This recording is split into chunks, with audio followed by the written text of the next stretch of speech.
کیونکہ انسان خود نہ بھی جانا چاہے کسی غلط راستے پر تو دوسرے آ کے کہتے ہیں کہ دیکھو تم مر جاؤ گے، تم چلو فلاں کے پاس، وہ فلاں گیا تھا، اور عجیب و غریب قصے کہانیاں سناتے ہیں، اس کے پاس علاج کرایا تو وہ ٹھیک ہو گیا، اور اس کے پاس گیا تو وہاں سے شفا ہو گئی. ٹھیک ہے، بعض اوقات انسان کو خود نہیں پتا ہوتا تو کسی سے مشورہ کیا جا سکتا ہے، لیکن یاد رکھیے کہ اگر کوئی ایسا عامل ہے کہ جو گرہ لگا رہا ہو، پھونکے مار رہا ہو، یا بعض لوگ تالے کو لاک کر دیتے ہیں پڑھ کے، بعض اور خرافات کرتے ہیں، تو اس قسم کی چیزیں جو ہیں اس سے بچنے کی ضرورت. پھر اسی طرح یہ ہے کہ نجاست اس کا ایک بڑا سبب ہوتی ہے کہ انسان استنجا ٹھیک نہیں کرتا، یا انڈر آرمز اور انڈر لیگز بال نہیں صاف کرتا، اور وہ گندگی کا مجموعہ بن جاتے ہیں.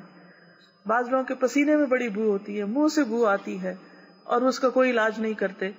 بعض لوگ نہاتے نہیں ہیں اور ان کے جسم سے ایک عجیب سی سڑاند آتی ہے. تو یہ بھی سبب بنتے ہیں جادو یا کسی بھی ایسی تکلیف کے آنے کا. اس لیے سب سے پہلے تو اللہ پہ پکا توکل اور یقین رکھیں، اس کے بعد اپنی اصلاح کریں. اور وہ کیا ہے کہ اپنے سے ہر نجاست اور گندگی کو دور کریں، چھوٹی ہے یا بڑی. کیونکہ سستی، کاہلی، لاپرواہی، اپنے کپڑوں کو صحیح طرح صاف نہ کرنا، جسم کو صاف نہ کرنا، دانتوں کو صاف نہ کرنا، تو یہ ساری چیزیں پھر دعوت دیتی ہیں بہت سی خرابیوں کو. تو کرنا پھر کیا ہے؟ سب سے پہلے تو اللہ کو پکارنا ہے، پھر طہارت کا انتظام کرنا ہے، عبادات کی پابندی کرنا ہے. مثلا جو شخص صبح کی نماز پڑھتا ہے وہ اللہ کی حفاظت میں آ جاتا ہے. صبح شام کے اذکار کی پابندی کرنا ہے. یہ ایاک نستعین ایک کتاب ہے، اس کے اندر ساری دعاؤں کو اسی وجہ سے جمع کر لیا گیا تھا. کثرت سے اللہ کا ذکر کرنا، استغفار کرنا کہ ما اصابکم من مصیبت فبما کسبت ایدیکم ویعفو عن کثیر. جو مصیبت تم کو آئی تمہارے اپنے ہاتھوں کی کمائی کا نتیجہ ہے، اور اللہ تعالیٰ تو بہت سے قصوروں کو معاف بھی کر دیتا ہے. پھر یہ ہے کہ عبادات میں دوام ہونا چاہیے. ایک اور چیز جس کے ذریعے شیاطین آتے ہیں وہ تصاویر وغیرہ ہیں، اور رحمت کے فرشتے وہاں سے چلے جاتے ہیں اور شیطان آتے ہیں. تو گھروں میں جو تصویریں لٹکائی جاتی ہیں ان کو اٹھانا لازم ہے.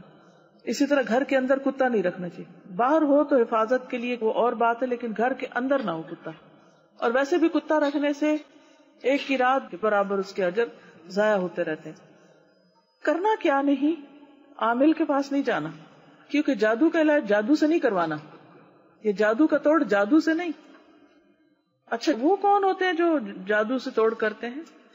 جو معالج مریض سے اس کی ماں کا نام پوچھے وہ نہیں ٹھیک، اس سے نہیں علاج کرانا.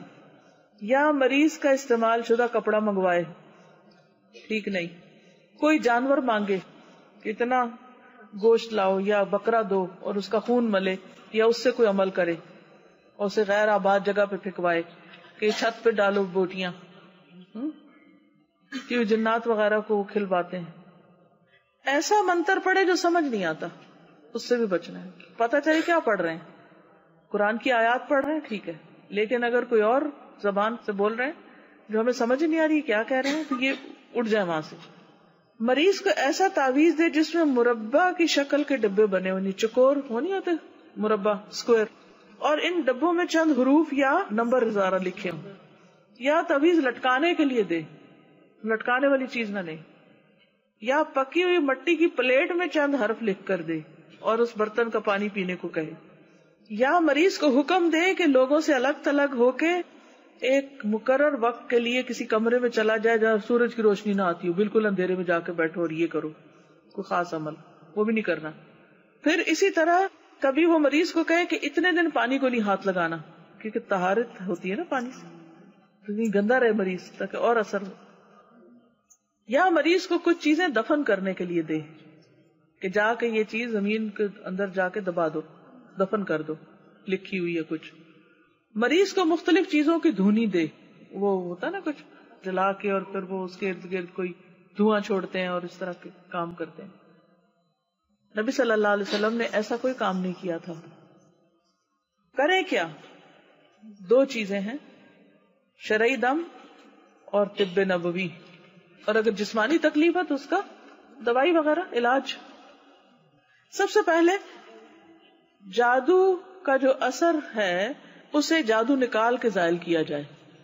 جیسے نبی صلی اللہ علیہ وسلم نے کیا کیا تھا، حکم دیا تھا نا کہ اس کنویں میں جہاں وہ دبایا گیا تھا آپ کے بالوں کے اندر جو بھی کچھ یعنی اس پہ جو بھی گرا لگا کے، تو وہ ایک بے رضوان کنواں تھا، اس کے پتھر کے نیچے رکھا گیا تھا، تو اس کو آپ نے نکلوایا تھا. تو جب پتا چل جائے، کیونکہ اللہ تعالیٰ سے دعا کرنی چاہیے کہ اللہ میرے سامنے لیا، کس نے کیا، مجھے دکھا دے، مجھے بتا دے. اللہ تعالیٰ بتائے گا آپ، اور پھر آپ اس کو نکالیں. تو کسی بھی خاص ذریعے سے جب پتا چلے تو اس کو نکالا جائے. عبداللہ بن باز کہتے ہیں حتی الامکان جادو کی جگہ کا پتہ چلانے کی کوشش کی جائے، خواہ زمین میں ہو یا پہاڑ یا کسی اور جگہ. جب اس کا علم ہو جائے تو اسے نکال کر تلف کر دیا جائے. اس طرح جادو باطل ہو جائے گا، ختم ہو جائے گا. اگر یہ پتہ نہ ہو کہ چیز کہاں ہے تو اللہ تعالیٰ سے گریہ وزاری کر کے دعا کی جائے کہ اللہ تعالیٰ اس کو نکال دے. قرآن پاک کے ذریعے علاج. قرآن مجید میں آتا ہے وَنُنَزِّلُ مِنَ الْقُرْآنِ مَا هُوَ شِفَاءٌ وَرَحْمَةٌ لِّلْمُؤْمِنِينَ، اور ہم قرآن کے ذریعے سے وہ چیز نازل کرتے ہیں جو مومنوں کے لیے شفا اور رحمت ہے. اس لیے قرآن مجید کی آیات پڑھ کر مریض کا علاج کیا جا سکتا ہے. ایک حدیث میں آتا ہے رسول اللہ صلی اللہ علیہ وسلم ایک مرتبہ گھر تشریف لائے تو دیکھا کہ عائشہ ایک عورت کو دم کر رہی.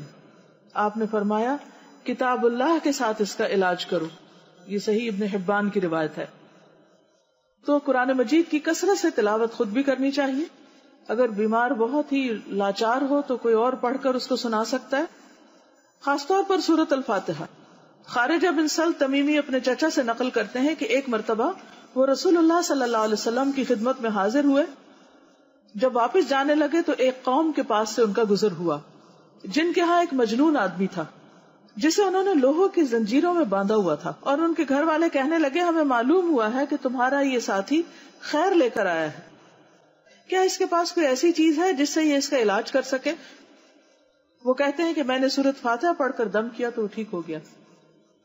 اصل بات ہے یقین کی، کیونکہ سورۃ الفاتحہ میں آتا ہے ایاک نعبد و ایاک نستعین. تو اس وقت انسان نیت کر لے کہ اللہ تو ہی ہماری مدد کر اور اس بلا کو دفع کر، اہدنا الصراط المستقیم، اور ہمیں سیدھا راستہ دکھا کہ ہمیں کرنا کیا چاہیے، کس طرح ہم اس مصیبت پر قابو پائیں.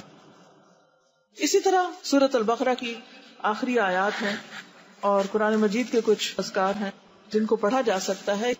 قرآن پاک کی آیات کے علاوہ مسنون اذکار ہیں جن کا پڑھنا انسان کو فائدہ دیتا ہے.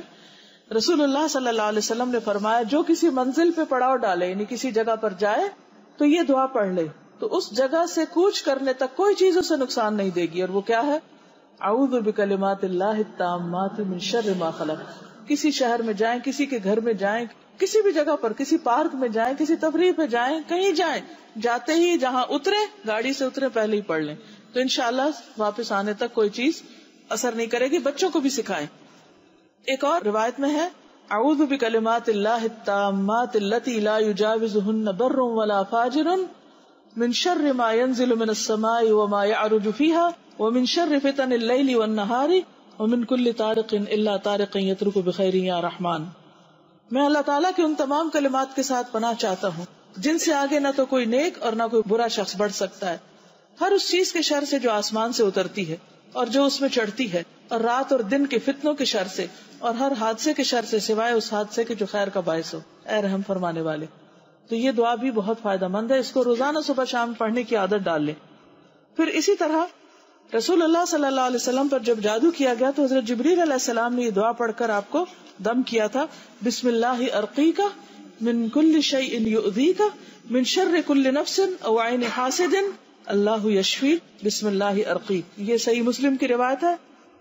میں اللہ کے نام سے آپ کو جھاڑتا ہوں یا دم کرتا ہوں ہر اس چیز سے جو آپ کو اذیت دے اور ہر نفس اور حاسد کی نظر کی شر سے اللہ آپ کو شفا دے. میں اللہ کے نام سے آپ کو دم کرتا ہوں. یا آپ اپنے بچوں پر بھی پڑھ کے دم کر سکتے ہیں، کسی بھی بیمار پر. مشاری راشد کا رقیہ ہے جو یہ آئی فونز وغیرہ ہیں، آپ اس کے اوپر ڈاؤن لوڈ کر سکتے ہیں. اس میں یہ دعائیں انہوں نے پڑھی ہوئی بھی ہیں. اسی طرح الہدا کی ویب سائٹ جو ہے یا فرحتہاشمی.com پہ ایک ویب سائٹ ہے وہ دعا کے نام سے، اس میں آپ کو یہ دعائیں ملیں گی. انشاءاللہ ہم لنک فرنٹ پیج پہ بھی ڈال دیں گے تاکہ آپ ڈاؤن لوڈ کر لیں. ایاک نستعین کتاب انشاءاللہ اویلیبل بھی ہوگی، چھپی ہوئی موجود ہے، اور اس کے علاوہ آپ اس کو PDF کی شکل میں پرنٹ آؤٹ بھی نکال سکتے ہیں. اسی طرح ایک اور دعا، بسم اللہ یبریک ومن کل داء یشفیک ومن شر حاسد اذا حسد وشر کل ذی عین۔ عثمان بن عفان سے روایت ہے کہ میں نے رسول اللہ صلی اللہ علیہ وسلم کو یہ فرماتے ہوئے سنا، جس نے 3 دفعہ صبح بسم اللہ الذی لا یضر مع اسمہ شیء فی الارض ولا فی السماء وهو السمیع العلیم پڑھی تو شام تک اس کو کوئی ناگہانی مصیبت نہیں پہنچے گی۔